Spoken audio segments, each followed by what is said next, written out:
அன்புடன் உங்கள் அனைவருக்கும் வணக்கம். இன்றைய சிந்தனை, வருத்தங்களிலெல்லாம் கொடியது மன வருத்தமே, துன்பங்களிலெல்லாம் கொடியது நம்மை வெறுப்போரிடமிருந்து வரும் துன்பமே, பழிகளிலெல்லாம் கொடியது நம் பகைவரிடமிருந்து வரும் பழியே, சீற்றத்திலெல்லாம் கொடியது பகைவரின் சீற்றமே.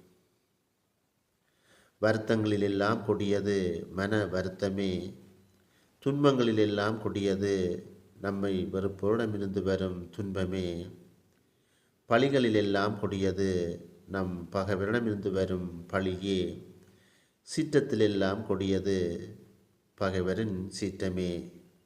நன்றி, வணக்கம்.